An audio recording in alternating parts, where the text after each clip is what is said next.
That's right. And if you allow me to do my job, and a thorough investigation will commence here on Deep Space Nine at 9ish, we are ready to talk about Season 4, Episode 4, Hippocratic Oath. It's all about Worf trying to do Odo's job, and O'Brien trying to basically one up Bashir. But we have a great. I'm Jeff Mader, your host. We have a great assortment of panelists here. We have my brother Dave Mader. We'll bring him on in real quick. Dave, welcome. How are you? Are you ready to talk about Hippocratic Oath? I remain vigilant. I remain vigilant. I am ready to talk about this episode. It's got I am ready. This was a really good one. I remember it, but the rewatch, wow. Yes, and without further ado, we have our final panelist of the night, Jaemeel Robinson. Let's bring him on in. Jaemeel, how are you? Oh, yes, I'm doing well. Sorry, I have to do a line from the show. Huh. Yeah. And what are you doing here? They're criminals. All the stuff with Worf and Odo is the stuff that kind of sticks with you after you watch it. But actually, I really do enjoy a lot of the O'Brien Bashir stuff because, a lot of their stuff is a lot of... they're usually in a good mood, playing darts, drinking, singing songs, talking about other people's relationship. But this one really... kind of put their whole dynamic in question, like who's really should be in charge on an away mission like this. Is it O'Brien with all the experience and all his chief pettiness, or should it be the more smug officer that is Julian Bashir? He gets to sit in on the meetings. O'Brien doesn't. Is he the one to be able to tell O'Brien what to do here? It's a great moral question, and we'll break it all down. So just first, first thoughts, Dave, of this episode. What first thoughts of the episode? I thought it was really good. I thought that this was a strong, another strong episode to start. Like, it's the fourth episode, but it's kind of like the third week, I guess, for this fourth season.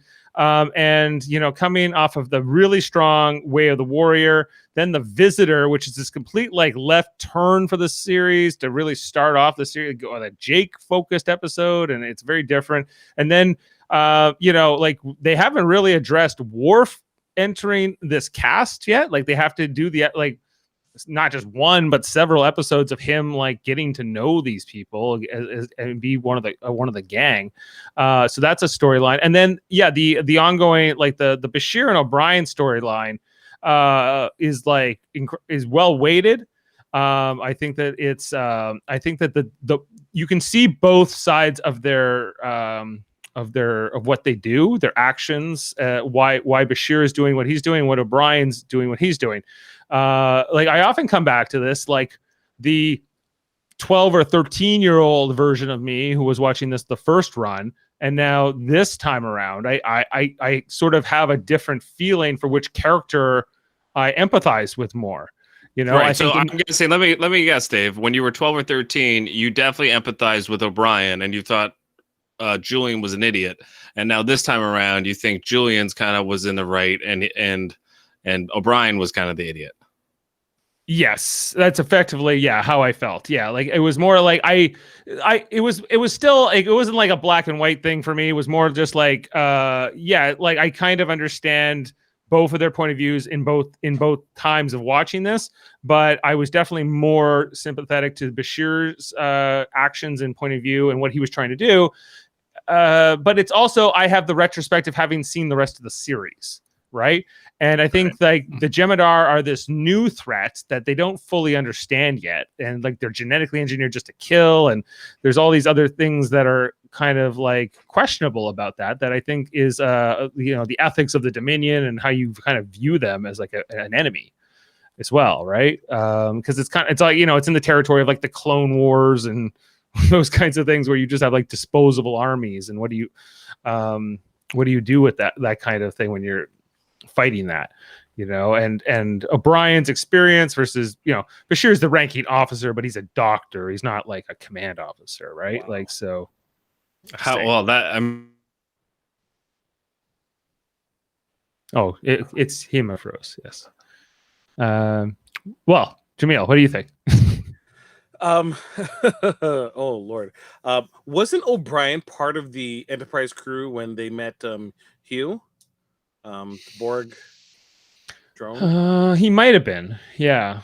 I'm just saying, like, with that kind of experience of how helping one individual, um, you know, and solving their issue and bringing it to a collective, and how much damage that caused to the Borg, I would think that O'Brien would hear Julian out a little bit more. Yeah. I feel That's why I stayed an enlisted man. He doesn't have to hear him out. He's he's just like I just like that's the first thing I thought of, especially when things started to play out. Now, like as you, I understand O'Brien's point of view in that, but even though O'Brien has more experience, if that was Cisco, I don't think he would have disobeyed a direct order. If that was Worf, I don't think he would disobey a direct order. Regardless of what he was being asked to do, he would follow it. He might disagree, but he would still follow it. yeah, he would give those guys the benefit of the doubt. Yes. The fact that he was unwilling to give Julian that, from the get-go, and not even like, it doesn't look like it's going to play out. Julian, I got to do what I got to do. He was ready to bust out from the get-go, from the word jump. So yeah, like you can see that O'Brien disagrees with Bashir's choices right from the beginning, right from the minute they crash, right? Because they're investigating and like the disturbance, like the graviton or whatever, and it happens so quickly. The Magna Pulse or whatever, the magnetron pulse or whatever it was. Yeah, it's always something. It's like, what's this over here? Crash land very quick, right? Like it's textbook. Can you tell me, like, the moment that you get hit with something, should immediately trigger a distress call? Don't wait. Please set on a level 3 distress call, and like, we can't. It's jammed. It's jammed, and I can't do. It's all very convenient. But yeah, they should always have a probe set up to shoot at the wormhole when they're in the gamma quadrant. I think it should always be an automatic. Oh yeah, it's an automatic. Like, come on. What do they do? They already know that they should be cloaking in the gamma quadrant. Well, then they're in a runabout. You got to switch it around a little bit more. You got to switch it around. I would be the most cautious Starfleet officer. I'm sending out a probe and leaving it a couple of meters behind us just in case. If we lose contact, it will automatically, be shot directly into the wormhole just in case, so that it's tracking my position and also be able to detail when we broke contact. Like something like that, especially during wartime when the Jem'Hadar could just show up at any moment and just like overrun you. Like those seconds matter. They should have protocols in place. Yeah, it always goes very badly, but they do this a lot in Deep Space Nine and Voyager and Next Gen. All Star Trek does this. They get you crash landed somewhere very conveniently, very quickly, and hence the story can begin. And so what I was saying, Jeff, once they get down there, right from the get, like you can see like O'Brien's like, I'm not going to tell these guys anything. I'm not going to give information to the enemy. And they're like, why are you here? And they threaten to kill. And Bashir's like, yeah, we found it was off course and da da da. And you can see O'Brien just like, stop talking, you idiot, right? And he's giving all this information. He's being so cooperative, and O'Brien's like, he goes on to explain anything that like makes them strong, makes them weaker, makes us gives us a better chance of getting out of here. Right. So that's our duty. It kind of this episode kind of reminds me of the movie The Bridge of the River Kwai. You ever heard of that movie? Sir, oh my gosh, I feel it's so Obi-Wan Kenobi. Sir Ian McKellen. No, not Sir Ian McKellen. Sir, no. Oh my gosh, why can't I remember? It's Obi-Wan. I don't care his name. Obi-Wan. Bridge over River Kwai is a wonderful movie. Right. So basically what happens in that movie is POWs get taken, and the officer, who's played by the guy who played Obi-Wan, basically kind of ends up befriending the enemy and because they're officers, he respects them because they're officers. But everyone else, all the soldiers, want to blow up this bridge. And I feel like this episode kind of has a lot of those same themes where the officers respect each other and they're trying to figure things out diplomatically, but it's the soldiers that kind of determine what's going to happen. You know, as much as the officers think that they're in control of things and they have noble causes and they want to affect things on a bigger level. Really, you have to look at what's in front of them. They're in a survival situation, all of them. And so that's going to trump any lasting plans that the officers may have. Sir Alec McGuinness. There we go, Alec McGuinness. Yeah, I just call him Obi-Wan. I'm sure he loves that. Yes. He's like, don't put my name on my gravestone. Put Obi-Wan Kenobi. Put Obi-Wan Kenobi. So I get a lot of the same feelings, and I agree with you, Dave, that O'Brien is looking at this from the perspective of a soldier, and Bashir is absolutely looking at this from the perspective of not only a doctor, especially an officer. Do you agree, Dave? Do you get that? I don't know if you've ever seen that movie, but okay, like how much? Like I think the question is, how much is it Bashir being? I think there's a bit of both. I think it's complicated. He's being a Starfleet officer and trying to create connection with Goran and Gar, this leader of the Jem'Hadar, who's cure of the Ketracel White, and I think that Bashir is right, like to try to achieve those connections, but I think also that the conversation between O'Brien and his and the Jem'Hadar second later on in the episode also tells you that O'Brien sees the reality of this situation, and so does Goran and Gar. Like Bashir and Goran and Gar are idealists who have sort of like these other people around them and allied with them who are not interested in idealism and they are more comfortable with the idea that we are enemies or they're a threat. Well, I think at the end of the day that they're all in survival situations. The Jem'Hadar are running out of Ketracel White, and so I think what we're seeing here is the doctor and the guy that's off the Ketracel White. He's already found an immunity where his body's just producing enough for him to survive.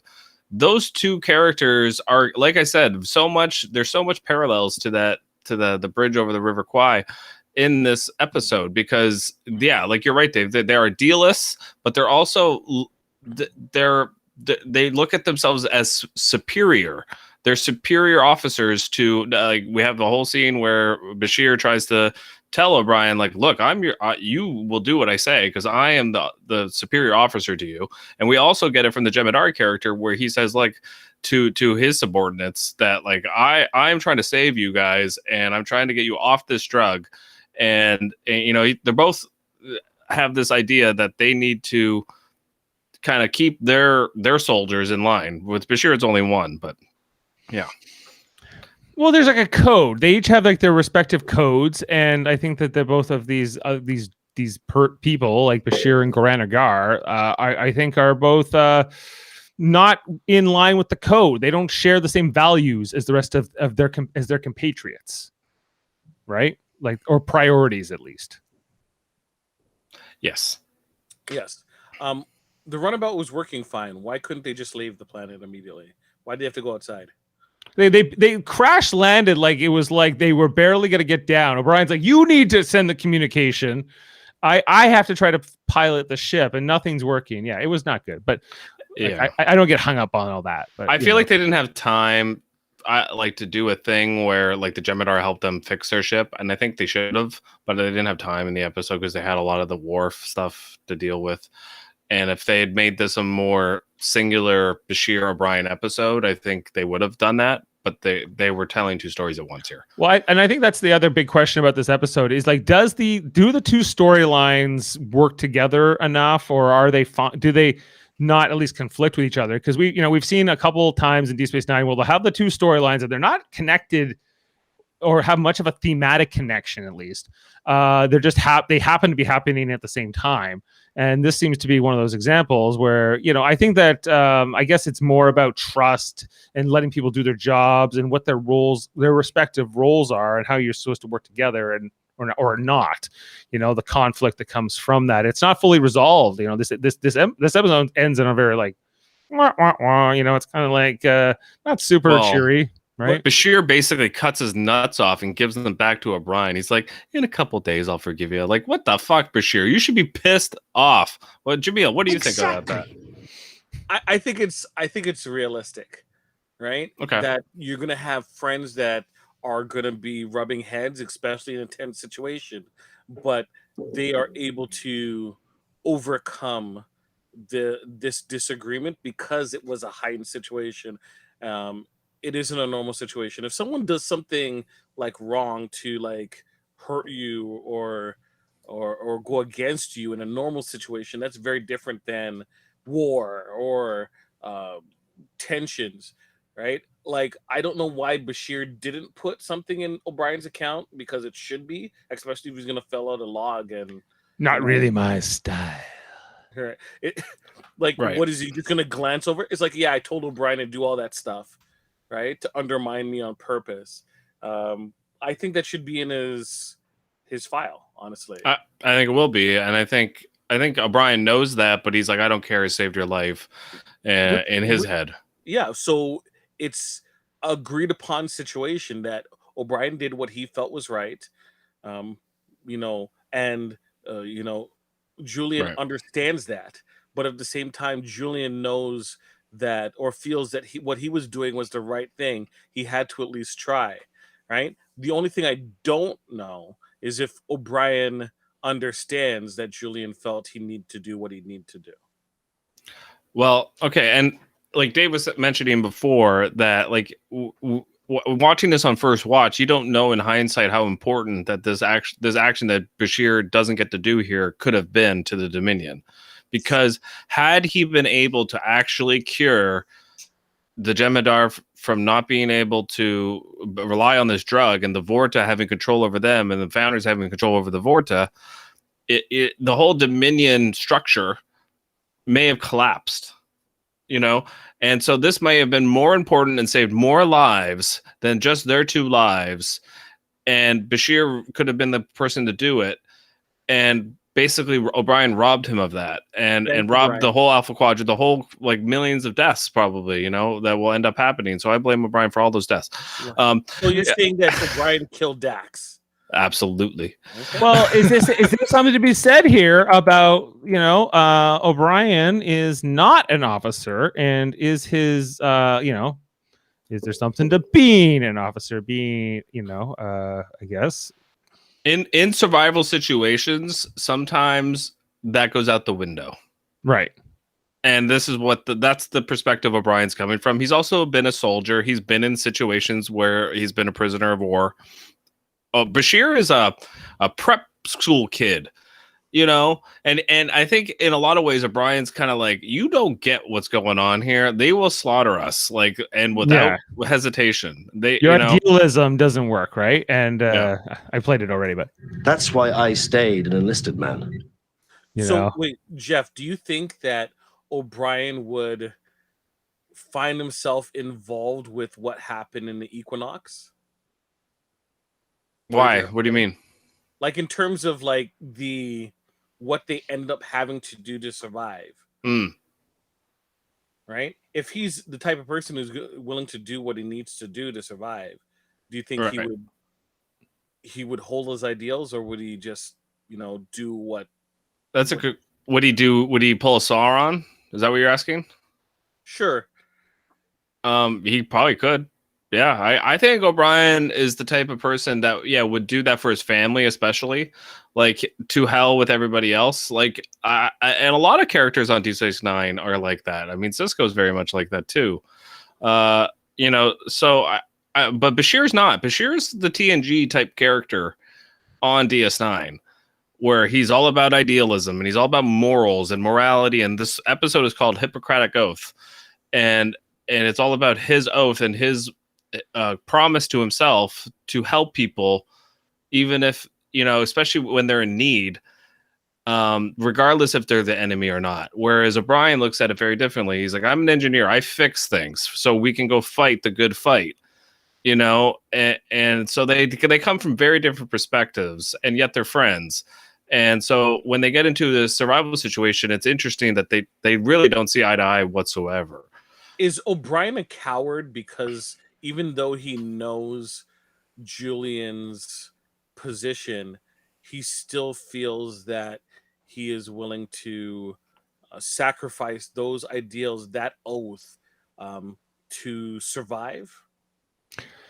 Well, is it just about saving their lives? Yeah, I guess he knows he's doing the wrong thing, but he thinks ultimately it's what has to be, and damn the consequences, I think is sort of what O'Brien is. But he doesn't even try to really understand it. And I don't think he understands like even the long-term consequences. Like he's not thinking about, well, maybe if we make this connection with the Dominion or the Jem'Hadar, this rebel Jem'Hadar group, then perhaps the Dominion War is a completely different situation. We'll never know.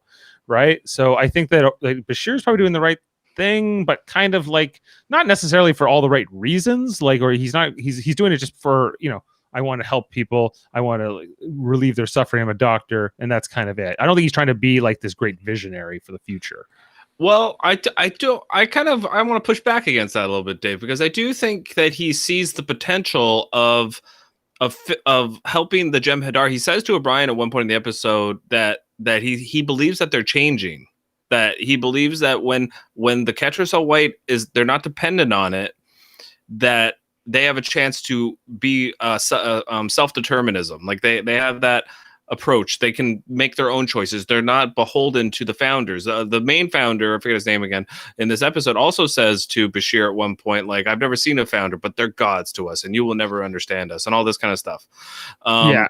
Worth mentioning, Goran Angar, who plays the main Jem'Hadar character in this episode, as played by Scott McDonald. He is excellent in this episode. He is like, I forgot this performance. I don't think we ever see this character after this at all, but he is good. If he seems familiar, it's because he's played a lot on Star Trek before. He was a general a lot usually. He was Tosk in the first season episode Captive Pursuit, if you remember. Right. Yes. He was Tosk. Yeah, he was Tosk. So this time he doesn't like O'Brien so much. Right. He was Subcommander Navek in the Next Generation's episode Face of the Enemy, like that Romulan guy who was like defecting with Troy. He played some Ensign Rollins on Voyager in the pilot. He of course played this. Then he went on to play a Xindi character in Star Trek Enterprise. But also I want to mention he looks like Crandall. The first the Jem'Hadar second, who's played by Stephen Davies. He was really good too. Arak Taral was the character, I guess, of the second. But he's also he was in the pilot too of Deep Space Nine. He was in the first season. He played MS, the Bolian tactical officer that helps drag Cisco away from Jennifer. Can't leave her here. Jennifer! Okay, of course I gotta go get that now. In the meantime, Scott McDonald looks like Mike Crandall. He kind of does, yeah, a little bit. A little shorter version. Yes. I have the. Just leave her here. Jennifer. Why isn't it under W? No. Which is whiny. Okay, so also like in this episode, Damn it! We just can't leave her here.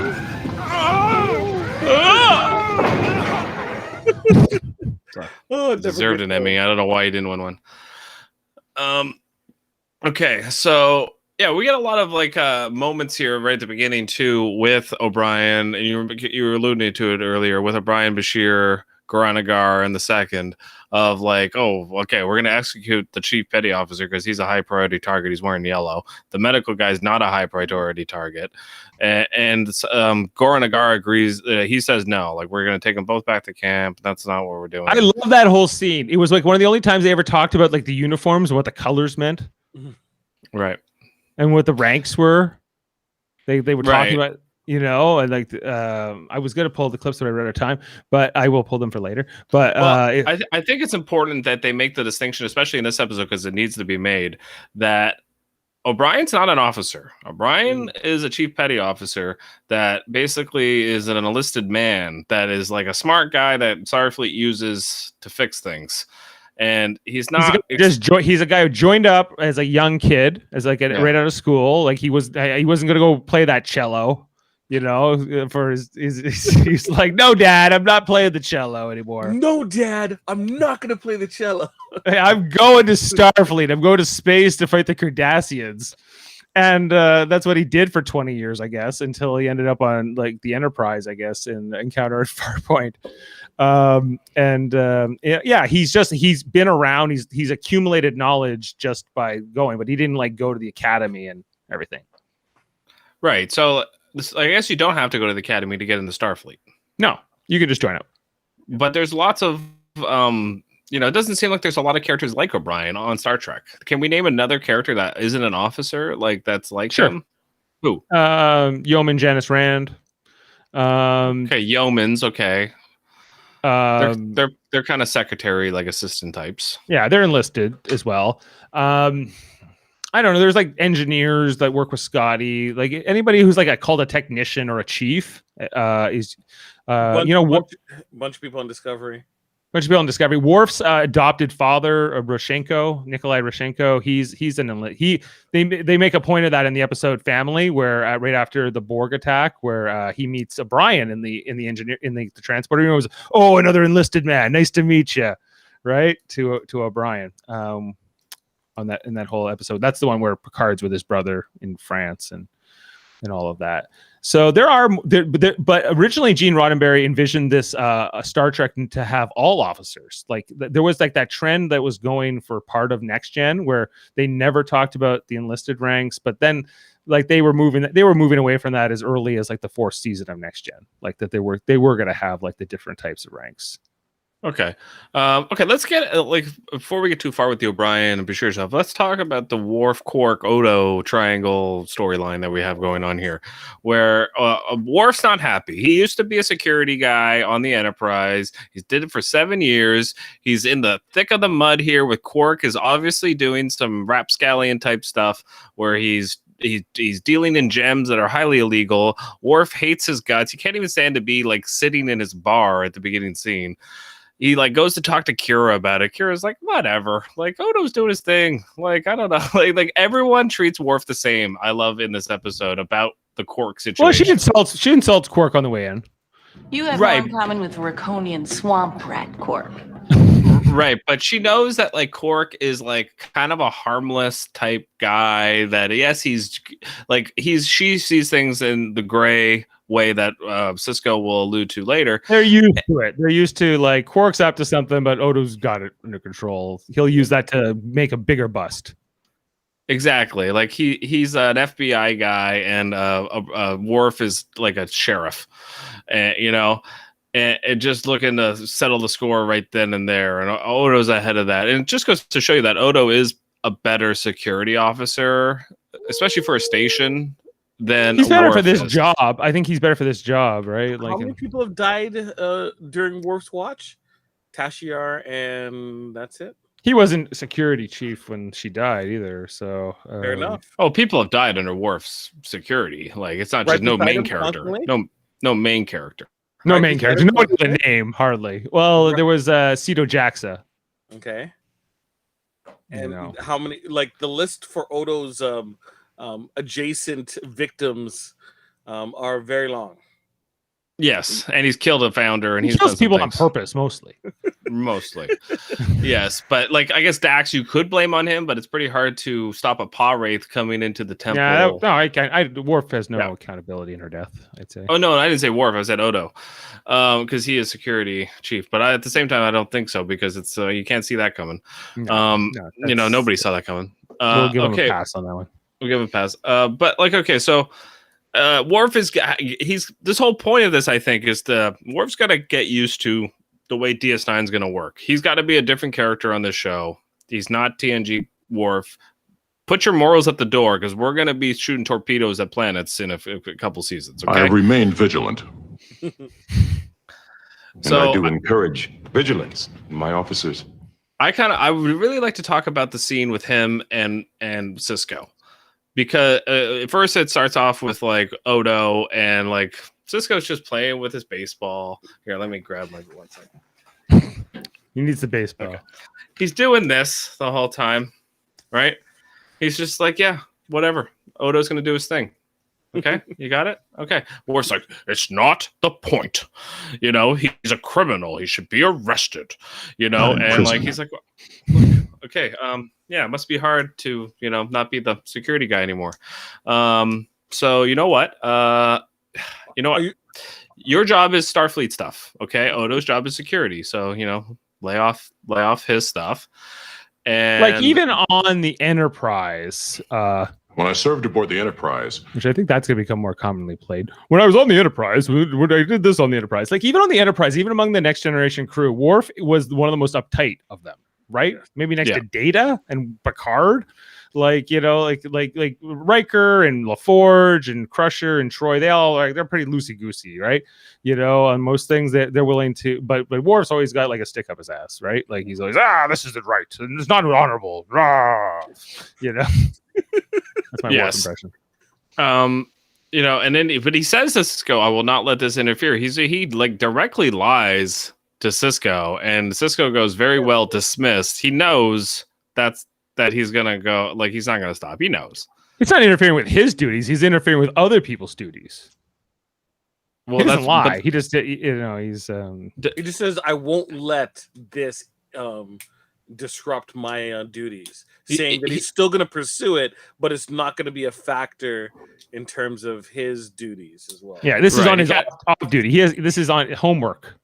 Yeah. Okay. Well, yeah, he's skirting around the issue, I think, a little bit. Basically, and like I said, Cisco knows that there's going to be a conflict here, but he's like, I'm going to let them resolve it because I think at the end of the day, Worf's going to have egg on his face. And he ends up being right, but we'll get there. Is there anything else with that scene that you guys got? With that scene and the scene at the end, I think like there's this scene, and then I guess there's the scene later on that's in the wardroom or whatever, right? Because there's the scene in the office, then they go to the wardroom, they're talking more about the stuff with going on with Gowron and the Klingons and what's going on with that, and then they go, and then at the very end, like there's a scene with Cisco and Worf. About that's kind of a bookend to the whole thing where he's like, I heard what happened and you screwed up and everything else. And I think that like with that scene and what comes later, I just really always enjoyed the way they wrote this arc between Cisco and Worf, and him being like, I'm going to teach Worf what Picard never did, and show him how to be a captain. Right, like I really enjoyed that because I'm a big Worf fan, and I like you can learn stuff, and he can be like your apprentice. That's a good point, Dave, because if you look at the way Picard treated Worf throughout the run of the show, he basically said, "You're not good enough for command. You're wearing red at the beginning." Yes, he makes him put on the yellow. I don't Come know. on, Dave. Let me finish. He makes him put on the yellow. He calls Riker his number one. He's very favorable to Riker, and he never even acknowledges anyone else really running the ship other than Riker. Right? He gives way too much credit to Data. Yes. Data and LaForge, he lets them, handle the bridge. To be fair, okay, like Worf, when he enters, Worf was an add-on to the TNG cast at the last minute. Like he was not originally in the plans for the cast. They were even doing press photos without him even there. They added him later, and when he did come in, he was a lieutenant junior grade. Denise Crosby happened to exit the series, and they kind of just slotted him into that role. And I think once he was in that role, they're like, okay, just keep him there. Like that's just like when they moved Geordi LaForge to engineering. They're like, okay, well, we got him there. We got like they move people into their respective places. It makes sense, Dave. That's where all the coolant leaks are. Coolant leak. Yeah, we also have Worf's good at firing phasers, and that's about it. Jumping over the bridge console and then getting his butt whipped whenever someone invades the bridge. Those are the three things he's good at. Right. and then he Yeah, gets absolutely. And so, like, you look at, like, I don't know, I do agree with you that Cisco kind of looks at him and goes, man, this guy's raw. He doesn't know how to command anything, and I need this guy to command because I only have Kira, and Kira's my Bajoran person, and she's, you know, handling all the Bajoran affairs. But I need someone to run the Starfleet stuff because Dax won't or can't because she's a science officer. Dax isn't even in this episode. Right. And who else? I mean, he has Bashir. He ain't doing it. O'Brien ain't doing it. He needs Worf, you know, whereas Picard Not didn't Eddington. It's don't even mention Eddington and his lucky loony.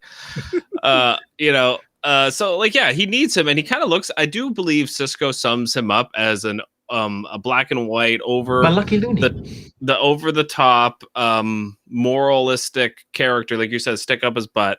But this, I was been watching a lot of Oz lately, and there's a scene in one of the I think it's season 4 where the warden's talking to the guy whose dad died. I forget his character's name, but he goes crazy. He was a guard and goes crazy. Clayton Hughes, and he's talking to him, and he said, "Isn't he played by the guy from Walking Dead and Starship Troopers?" Yes, and The Wire, and yeah. So he's talking to Clayton Hughes, and he says the exact same thing that Cisco says to Worf in this episode, where he said, "You can't look at the world as black and white. There's shades of gray. It's somewhere in between." And Akira also says that in this episode, and so does Cisco. He goes, Let's just say DS9 has more shades of gray. Exactly. And there's literally the same kind of thing said by Leo Glenn on Oz. So I do think, you know, we're kind of getting a similar take that I do think Deep Space Nine is also, it's not a starship. We're not gallivanting across the galaxy and spreading our morals. And this is a station. Okay. People come here. There's crime. There's shady deals. There's war. There was an occupation right before we got here. You know, like this is real stuff. You know, it's not fire phasers. It's also being a little bit more less discriminatory. Just like Starfleet. They have a non-discrimination policy too. Don't they, Commander? And he says that to Worf. Worf's just like, yeah, I guess we do. You know, fucked. Right. It isn't as sanitary as a starship. And I do think that that's important because a lot of the characters, figure Worf out real quick and say, "Oh, we can manipulate this guy because he's all about principle and morals and it's like going into prison with principles and morals. You will be manipulated like that, you know." Schofield had, you know, principles and morals, and he was able to break out multiple times. Well, that's Prison true. Break. Prison Break. Well, Prison Break's a bit of he went to prison on purpose. He did. Okay. Twice. And he had a map on his body. So, I mean, there's that. And then he went on to be in The Flash. Right. And no, what was it? What was the stupid show he was on? Legends of Tomorrow. Legends of Tomorrow. He was on The Flash first, then he went to Legends of Tomorrow. Yeah. And he was also the most famous thing he ever did was the Mariah Carey video. The important part of his character on playing Captain Cole is being a part of the Flash's rogue gallery means you have to have a moral code not to kill. So yeah, to be in the gallery, yes. Yeah. Right. Yeah, so I do think that this is an important episode because it's like basically killing the TNG version of Worf for TV. He'll go right back and fit in like an old glove when the movies come up.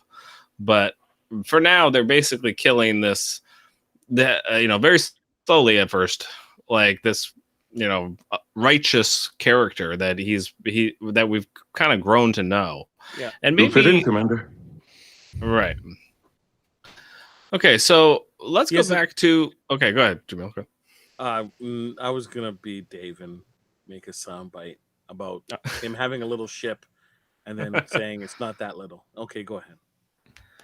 Okay, yeah. So let's go into a little bit of the stuff that's going on with O'Brien and Bashir, where Bashir is trying to figure out how to stop this Ketracel White, because the planet has something to do with it, right, Dave? Like the actual planet that they're on. At least that's what that's what he thinks. That's what he thinks, but it's not correct. Turns out, no. Turns out it's just his body. We don't know. Yeah, that's his theory that he comes to explain this, that I crashed here 4 years ago, everyone else died, and I only had enough Ketracel weight to make it so many days, and then I ran out, I was ready to die, and then it never came, and then I was rescued, and yeah, he eventually brought these people, the rest of his crew, here to get away from the Vorta and the Dominion and all their oppressive ways. Mm-hmm. But it was wrong. It wasn't working. They didn't become non-reliant on the drug after going to the planet. Right, because basically what happens is like he finds out like they're gonna kill them, so he's like, I need O'Brien to help me figure this out, right? And he's like, you have 2 days until we run out of Ketracel White, so what do they got to lose, basically? And Brian's like really his only motivation is to get out of there. He's not looking really at all to help Bashir figure the problem out, whereas Bashir is the opposite. He is trying to figure out how to solve this problem so they can amicably leave. When we first meet O'Brien and Bashir working together, it seemed like Bashir was more or less on the same page as O'Brien trying to get out. And it's that first conversation that they have after the attempt that kind of changes Julian's mindset about it and fully commit to actually helping him out, because he doesn't discourage O'Brien when he shows him the bomb, the lecture, like their little like this is how we're going to escape. Doesn't encourage him not to do it. He seems onboarding. So, well, yeah, that's true. And at the same time, he's still like trying to figure out like what's unique about this planet. Like he mentions that like there's plants growing on a plant that's orbiting a red giant, and like he's like it's weird. Like he's starting to get interested on a geeky science level, and I think that's kind of what also triggers him to flip over. It's the morality and the fact that I think that he thinks the Jem'Hadar can kind of be changed, and the fact that he's kind of like, oh, I can actually figure something out here that's super interesting, which we know about Bashir. He loves his research and he loves boring ass medical journals, and nobody reads other than like one other lady that comes to the station. Did you watch Rocky IV? What? Did you watch Rocky IV just before they left? Yeah. If he could change, and you can change, everyone can change. That's right. You can change. I was cheering for you, but you were cheering for me. Oh, Sly. Okay. Trying to figure out where we are in this episode because it kind of jumped around. O'Brien gets sent back, right? And they have the initial conversation, and you can see that the leader, I forget his name, Baranagar, tells his officer not to kill the crew member who's had the detrimental knee injury, and tells him to go back to the ship. And that kind of mercy shows Julian that this one is different, and I really need to really take this seriously. It's like a switch was flipped at that exact moment. Yeah, Right. well, O'Brien makes this kind of plasma charge weapon, and the Jem'Hadar kind of find it and figure it out, and like they're very smart, so it's kind of strange that they know all the stuff about the Star. I know they're programmed to know all that stuff about Starfleet, but it seems like they should know like what a plasma discharge thing would be, like, but maybe not. I don't know. Maybe they're not programmed for that, and that's why they didn't know. So yeah, they start choking O'Brien, and they're talking about killing him and all this stuff. And yeah, like what do you guys make of all that kind of stuff? Like, is this kind of like par for the course? Is what O'Brien expected to happen? But if he had just cooperated, maybe Bashir would have been able to given them 2 days of safety and kind of at least figured out what was going on. Maybe he would have solved the problem. Like O'Brien's not giving Bashir the chance. It's a big maybe though. That's the problem. And I think that's where O'Brien's point of view is more realistic. Where he's like, yeah, well, maybe we'll figure this out, but it's more likely that they're just going to kill us anyway because they're bad guys. And they took us hostage and prisoner, and therefore all bets are off. Our duty is to escape. If they want our help, they have to ask for it nicely, not like this, right? Like not at gunpoint is O'Brien's point of view, right? Like they might go, "Hey, we cured you," and they'll go, "Great, poof," and just vaporize you because they're Jem'Hadar and they don't like people who are not Jem'Hadars. Right. Yeah, they're racist. They think they're superior. Right. Yes, they do. absolutely. Like they're genetically all like programmed to think that. But this is a very unique. We never see another episode of this show where we get to see the Jem'Hadar actually on the teeter of wanting to break away from the Dominion, be free of the Ketracel White and this drug. Like, this is the only episode, and it's one of the first Jem'Hadar episodes that we get that's like in the Gamma Quadrant, meeting a squadron, which will happen many more times after this. And they are always hardcore, kill each other to the end, very loyal. But this is the one time where one guy got free of the drug and was like, I'm not going to be loyal. I'm trying to help everybody get away, kind of thing, right? Right. Well, he sees himself as a slave, and he wants to be released from bondage and help his people escape that same fate. Right. And right. I don't know. Like, I kind of sympathize with Bashir on this one, because as much as O'Brien is like, I just think it's just his experience with dealing with Cardassians. I think he views the Jem'Hadar the same as Cardassians, and in a lot of ways they're worse, the Jem'Hadar. But in this specific situation, I think there was an opportunity here for Bashir to have really helped this group of Jem'Hadar, and that might have had a very big ripple effect on the war, because the Dominion needs the Jem'Hadar. Without the Jem'Hadar, the Vorta are nothing. They can't build all these ships and man them all and have this huge army. Like they're the army, so you know what I mean? Right. You're absolutely right, Jeff. O'Brien is putting the Jem'Hadar in the placeholder for the Cardassians, but the Jem'Hadar does not really indulge in subterfuge and trickery. They're pretty straightforward. So, like, all the cards are on the table. They're either going to kill you or they're not, right? When the one says that he's not going to kill them if you do this, he should be able to take it at face value at the very least, understanding, yes, the other ones want to kill him, right, and kill them, but he at least has that wiggle room to work, right? And he's kind of proven wrong at the end, right? When he is let go, when he could have been killed just easily, and all of them could have been just killed off. Well, that's a great point that you make, Jaemeel, because that's literally what O'Brien says to Bashir. He goes, "Look, what did he say to you?" He said, "Federation doctors are trained to feel compassion and empathy." He's manipulating you. Like he's viewing him as a Cardassian, like the Jem'Hadar as Cardassians. You're right, because he's looking at this as a big ruse to just help them get off this drug. And then, yeah, you're right. They're going to double tap him in the back of the head, and that'll be it. And but I think Bashir knows better. I think he's seen a change in Garan Agar, and he thinks that this could be very important, and he's right. And so he's right, but like O'Brien's also right. He's like he's not right about the manipulation part. It's Garan Agar versus 5 other Jem'Hadar who are not as idealistic as he is, but the other 5 Jem'Hadar, Dave, are dying. Yeah, but which makes them more dangerous. Not if Bashir is the one who is directly involved in curing them. That's the gamble that O'Brien is just not willing to take, and Bashir is, right. Like maybe because it relies on Bashir having to make. He doesn't know if Bashir can cure this or not. Bashir doesn't know if he can cure this or not for sure.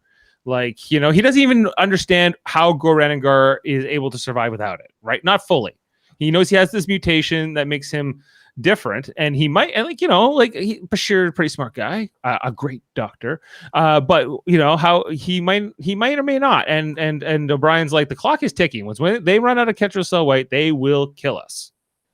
Dave, do you think that if the positions were reversed and the timeline was O'Brien had to get them out of the situation using his skills, do you think he would feel a little sore if Bashir did not trust him to be able to at least attempt to make it through?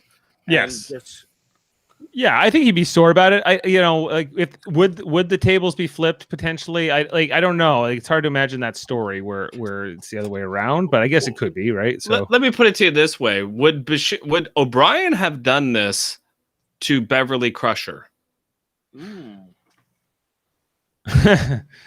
maybe not. And the only reason is because I think it's that their whole conversation at the beginning of this episode in the runabout about Right. how Keiko is threatened by their hetero romance or whatever.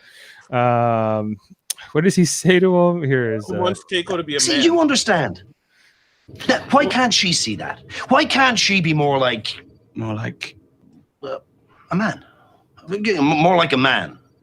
Again, the prison theme's coming back. Yeah, He no, wants those rough hands. right. He's mad because Keiko kind of doesn't see that he cares, and he doesn't know how to show it, and it's bothering him. And his little workshop. And if I want to set up a little workshop in the bedroom, yeah, right. And if I want to set up a little workshop in the bedroom, Keiko's like, there's not going to be any drilling unless I'm involved. Right. Yeah. No, there will be no hammer. Miles. Yeah, no power tools. The insert phallic joke here. Yeah, I think that is also a very important thing because it shows that O'Brien, even with his own wife, can kind of be stubborn and not see other people's perspectives. Like, let's say he really he loves Bashir, right? Like in a non-gay way, or maybe in a gay way. I don't know. But let's say he does, right? Much like later on where Worf has to make that decision between saving Dax or doing the right thing in the war. We won't get to that till for 3 seasons or 2 seasons, I guess, from now. But he has to make that choice, like duty or love, and he chooses love, even though it's the wrong thing. It's the wrong decision, but it's what he has to do because that's who he is. See, I disagree with you, Dave, here, because I don't think this is about duty and love. I think this is for O'Brien doesn't respect Bashir in this situation. In the prisoner of war situation, he looks at him, like you said at the beginning of the episode, the way he's looking at him, as kind of like a chump, kind of a kid. Unreal, a kid, no experience of this situation, and really doesn't understand what it takes to survive. And Bashir is coming from the perspective that, look, I'm the officer here. I have a rapport with the other officer who decides whether or not we live or die.